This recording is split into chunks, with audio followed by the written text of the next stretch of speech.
Alright everybody, today's video is going to be a little bit different. Camp open yesterday. The Panthers came out with their roster.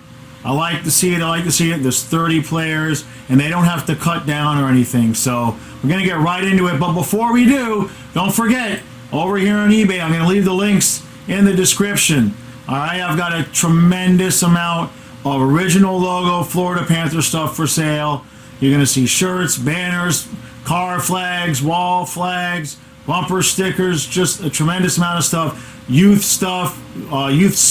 sweatshirts, everything imaginable, and all sorts of different quantities, and I've grouped them differently, so in case you want one thing you don't want another, or you just want to buy one thing. So link is in the description. Don't miss out. That stuff is going to be a lot of you have already bought stuff. I really appreciate that.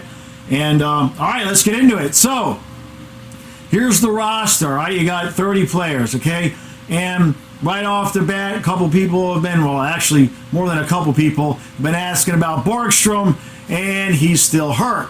So no complaints there. I mean, I like the guys that we've got here. A couple of interesting things. I heard yesterday, Q tell everybody that Pesic, he's still going to be playing forward. So I went back and I looked at the roster for the last game that we played, and I'm going to be going ahead, and I was doing those rewind videos where I was playing the game on the screen here and going over what was going on during the game. I did about the first 13 games, and then my health kind of took a turn, so I kind of had to stop. So what I'm going to do to familiarize myself and everybody else with what was going on with the team is I'm going to do maybe the last half dozen to 10 games of the season and re-familiarize ourselves with some of these guys that had just gotten here, like Hala and Walmark, and also Sarala, who had just come up as well. So I'm going to do about 6 to 10 of those, depending on how I feel. So that kind of gives us a feeling for what the team was doing before we got shut down. Now, with Pesic playing forward, my assumption would be then that we're going to see 5 of the same 6 that we had at the end, because this is the roster for the last game, and you'll notice Josh Brown's name is there and Riley Stillman is not. That's because Stillman was hurt. So my assumption would be exactly what we're going to see over here, and that is that here's the lines that we're seeing for today's scrimmage, and you're going to see Uyghur, Ekblad, Stillman, Strawman, and then down here you're going to see Yandel and Matheson, and the assumption would be the keeper and Brown are the extra guys, and Pesic is on the wing, so I don't think that's going to change. Now, if you look at these lines, obviously, you know, Vetrano's not going to be on Barkov's wing. He's got it separated out. But if you want to look at your top 6, you know, Barkov, Huberdeau, and Dadonov, and then probably Hala, Hoffman, and Vetrano, and then it gets a little bit different here. Now, I would prefer this. I would prefer Achari to be our 3C, and Boyle over here to be our 4C. Don't leave out Toninato here. Okay, if Boyle can't carry the water, I want to see Toninato there at 4C with Achari at 3C. That's what I'm hoping to see there. The guys that I think that are on the bubble, as far as the roster is concerned over here, as far as the bubble is concerned, being in the games, I was not impressed with Lucas Walmark at all during his time. I'd much rather see Alexei get the start there. And I think, like I said, Boyle, I know that he's a big guy, got experience and all of that, and he's healthy now, so that might come into play. But looking at these lines here that we've got in the scrimmage, I'm really hoping you're going to see a little bit of a difference here. I would prefer to see Toninato and Sarala up with Boyle and Walmark down. Dryden Hunt makes the roster. That's a little bit of a surprise because I'm not sure that Coach was a big fan. And then you've got Prisky, Lesterin, and Tippett, who that's going to be really interesting to see if somebody gets sick or injured. which one of these guys is going to be the first man up. I would love to see Owen Tippett get into a game, but let's face it, these are the play-ins and the play-offs, so it's really not time to play around. The goaltenders are what you would expect. Everybody is up, and they're all going to be, they're all going to be going to Canada. Bob has already said Bobrovsky is going to get his shot to show that he's still a world-class goalie. So I hope that Q has a short leash on Bob. And I've got to take a drink here. Hold on a second. Okay. So I really hope that Coach has a short leash on Bob. I mean, I hate to say one game and you allow 4 or 5 goals and you put Drieger in, but it's a short series, people. I mean, can you afford to have Bobrovsky playing that way, playing terribly for 2 games? I don't think so. But apparently, Coach is going to give him his shot. So, but Drieger, man, he played so well for us. So I think I would just love to see if Bobrovsky has any struggles at all, that Coach does not hesitate at all to put Drieger in.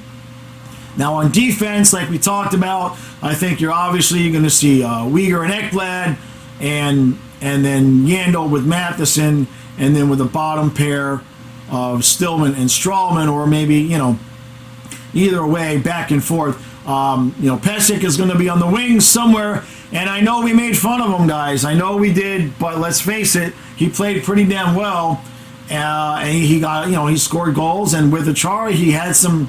They had chemistry there, so you can't let the fact that he's technically a defenseman, you can't let that get you down. You got to just be able to put your best players out there, and he's a good depth player to have. And to be honest, I think we'd all have to agree he's a better forward than he is a defenseman. At least that's my opinion.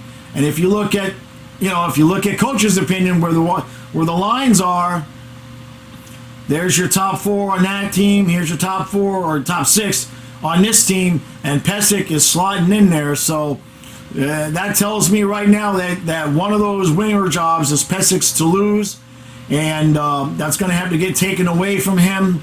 I don't understand Boyle being there instead of Tony Nato, but I guess the whole playoff experience, veteran thing comes into play. Q's not going to put young players in if he's got veterans around. This really, the Walmart being up and Sorella being down, I know it's just the first scrimmage, and those guys are going to be fighting for jobs. I really hope we're going to see Sorella over Walmart. I was not impressed at all with Walmart, but Holla definitely was. All right, so that's enough for today. I'm just going to just want to give a couple of short other things here. George Richards, you guys know him. He's been a long time Panther reporter, and he got laid off during the lockdown from The Athletic. He started his own thing right now. It's FloridaHockeyNow.com. Subscription is $3.50 a month, or a yearly is $30 a year. Go ahead and subscribe to him. Great information. He's got all the insider stuff, man. By far the best Panthers reporter in terms of getting scoops where other guys can't really get it. So you definitely want to check him out. Like the page on Facebook, and subscribe. That's certainly a cheap enough price. And speaking of subscribing, the last thing in the video. All right, I don't know if you know who this guy is, right? All right, look, we're still at 690 subscribers. We are crawling desperately our way to 1,000 subscribers. Guys, help me out. Look at this. This is 4 years of content, okay? It's not all Florida Panther stuff as you see, but when the Panthers come around and are playing, you just get walls and walls and walls of Florida Panther content, 4 years worth. I'm really trying to get this thing up to 1,000 subscribers. That's been my goal at the start of the season. Obviously, the lockdown kind of put a damper on that. I was gaining about 3 or 4 subscribers a video. Now we're in the play-ins and the playoffs, and I can just scroll this screen down for a long time. All right, here's Jaws mashed with Jingle Bell Rock. All right, we don't just do Panther stuff. If you're not subscribed, guys, do me a favor, subscribe. let everybody know this is a channel you want to subscribe to, especially for Florida Panther stuff, and especially come playoff time. I'm going to be adding in a couple of extra things. I'm going to be doing the recaps. I'm also going to be having the game after rewinds. I'm going to be doing those. Those are going to be the ones where I show the highlights and I get a little bit more in depth into actually what happened during the plays rather than just my over emotional instant reaction on the recaps. Then I'm also gonna figure out something to do before the games. I don't know if that's gonna be a podcast or a live stream or something. I don't know what it's gonna be. I'll figure it out. You guys know I got a good imagination, so I'll figure something out. So go ahead, help me out, subscribe. Don't forget to check out the items I have for sale. The link, like I said, is in the description below. All this stuff is brand new with the tags, original logo stuff. You can't beat it. It's a wholesale auction I won about 3-4 years ago. And hey, look, we've got hockey, all right? These are the 30 guys, untamable. All right, well, we'll have fun with that. Like Jeff said on Twitter, that's going to be memed to death.